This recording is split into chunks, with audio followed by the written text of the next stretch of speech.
a bird on a tree. I'm just sitting here. I got time. It's clear to see. Bonjour et bienvenue sur Optra d'Archerie, c'est Robin Gardeur et je vous fais une toute nouvelle vidéo. Ça fait un moment que je n'ai pas été sur YouTube.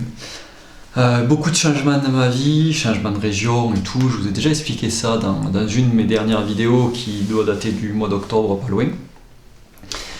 Alors, qu'est-ce que je fais aujourd'hui sur YouTube? C'est un petit peu une petite vidéo pour relancer la chaîne, pour recommencer à vous parler de nouvelles choses. Et la saison 3D étant quand même bien avancée, j'ai envie de vous parler un petit peu d'optique et de jumelles. Alors pourquoi je vais vous parler de jumelles aujourd'hui? Tout simplement, c'est que j'ai reçu une nouvelle paire de jumelles Vortex. Donc Vortex, c'est avec Falco l'un de mes seuls sponsors. Tous les autres produits que je peux présenter et que je peux utiliser, je n'ai pas de contrat avec eux. Vortex, j'ai un petit contrat avec eux pour utiliser leur matériel. Et je me suis dit que c'est l'occasion de vous présenter ces jumelles-là.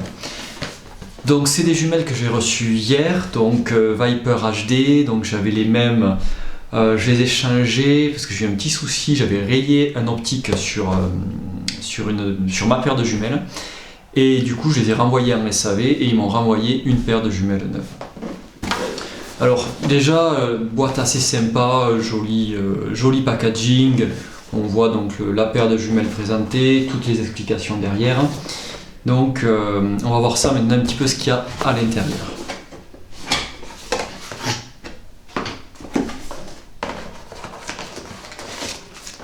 Donc déjà bien sûr un petit peu de documentation sur notamment le montage du harnais. Donc le harnais qui permet de fixer les jumelles devant. Personnellement, moi j'ai déjà utilisé le harnais sur une de mes vidéos. J'en suis pas fan, je trouve que c'est lourd, je trouve que ça donne un petit peu de poids sur l'avant et en compétition, je ne suis pas fan d'utiliser cet outil-là. Après, très pratique à la chasse par contre. Donc pareil, un petit guide technique sur l'utilisation des jumelles et la microfibre pour les nettoyer. Alors c'est dommage, mais ils auraient pu quand même mettre une microfibre avec le logo de Vortex. On a juste une microfibre toute simple, mais bon, elle est déjà là et ça permettra de nettoyer les jumelles. Donc les jumelles sont dans une housse un petit peu typée militaire ou chasse, qui ressemble un petit peu à mon carquois qu'il faut que je vous présente. Donc assez sympa comme pochette, on a pas mal de rangements, donc ici et sur les côtés, notamment je m'en sers pour mettre mes cartes de visite quand je suis sur des compétitions, c'est assez pratique. Donc comme vous pouvez le voir, je vérifie qu'il n'y a pas une microfibre à l'intérieur, non. Donc je ne les ai pas encore déballés, c'est le nouveau modèle de Viper HD, mais voilà. Donc on est quand même sur une grosse paire de jumelles. Je les ai déjà présentées sur ma chaîne YouTube, c'est exactement les mêmes. C'est un produit que je trouve vraiment très très bien, un petit peu lourd à l'utilisation. J'utilisais avant cela des Terra ED de chez Zeiss que je trouvais un petit peu plus légères, mais par contre en termes de qualité et de robustesse, on est nettement au-dessus de Zeiss. Au niveau des jumelles, j'ai choisi, donc comme vous pouvez les voir, je ne sais pas si ça va s'afficher comme il faut, c'est des 1050. Alors pourquoi 1050? Tout simplement, je voulais quelque chose avec beaucoup de lumière. C'est vrai que moi je suis en Auvergne maintenant, donc c'est pareil, beaucoup de parcours en sous-bois. Je chasse aussi et je les utilise à la chasse. Et donc j'apprécie d'avoir des jumelles avec un grand champ de vision et surtout qui captent beaucoup de lumière. Donc le 10-50 était le meilleur compromis entre le grossissement et la lumière. Pour tous les gens qui font du... Donc j'ai parlé vraiment pour du parcours, pour du tir 3D, tir campagne. Pour moi, sur les archers voilà, en arc traditionnel et berbeau, ça sert à rien d'aller chercher des grossissements très très forts sur vos jumelles. Choisissez des grossissements entre 8 et 10, n'allez pas sur du 12 ou plus, parce que déjà on ne peut pas s'appuyer sur la poulie comme font les arcs à poulie pour vraiment bien voir les zones. Et en plus, on tire sur des distances beaucoup plus courtes.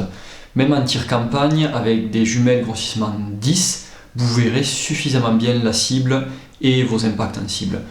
Surtout en campagne où on fait donc un tir qui est précis mais qui reste sur le jaune, c'est juste voir où est sa flèche dans le jaune.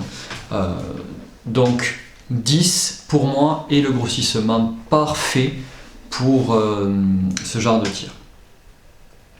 Au niveau du tarif, on est sur des jumelles qui sont quand même assez chères, c'est du haut de gamme. J'ai pas le tarif en tête, mais il faut compter aux alentours des 700 €. Bonne prise en main, facile d'utilisation, facile de réglage. On a quand même plusieurs sangles différentes, donc on va avoir la sangle classique qu'on retrouve chez chaque marque, qui vient s'attacher donc sur le côté de la jumelle. Personnellement, c'est un conseil que je donne aux gens. Moi, je couds les lanières. Pourquoi? C'est que j'ai déjà abîmé mes jumelles justement. Comment? C'est que les lanières se sont défaites et mes jumelles sont tombées par terre. C'est vraiment le truc con. Donc si vous voulez l'éviter, juste voilà, 2 points de couture sur la sangle des jumelles. Surtout qu'une fois que vous l'avez réglé une fois, vous n'allez pas revenir sur le réglage de vos jumelles. Donc ne vous prenez pas la tête avec ça. Juste 2 points de couture dessus pour être tranquille. Ensuite, avec tout ça, vous avez donc les sangles du harnais. Personnellement, j'aurais préféré avoir un harnais sans la housse, directement fixé sur les jumelles. Mais c'est vrai qu'ils ne font pas... Enfin, Vortex le fait, mais ils ne proposent pas de base avec leurs jumelles. Ça, c'est vraiment la sangle qui vient se monter sur la sacoche. On a directement les clips, c'est très pratique. Voilà, donc je ne vous montre pas le montage parce que vous le trouverez sans problème, et puis moi je ne l'utilise pas. Par contre, voilà, c'est quelque chose qui peut vous servir si vous chassez ou si vous voulez vraiment protéger vos jumelles. Donc voilà, donc cette petite vidéo assez rapide est terminée. Je vais vous faire pas mal d'autres vidéos dans les semaines et mois à venir. J'essaye de relancer la chaîne. Comme je vous l'ai dit, pas mal de choses à gérer actuellement, et petit à petit je vais revenir sur YouTube. Sur ce, on se dit à très vite sur Optrad Archerie. Bye et prenez soin de vous.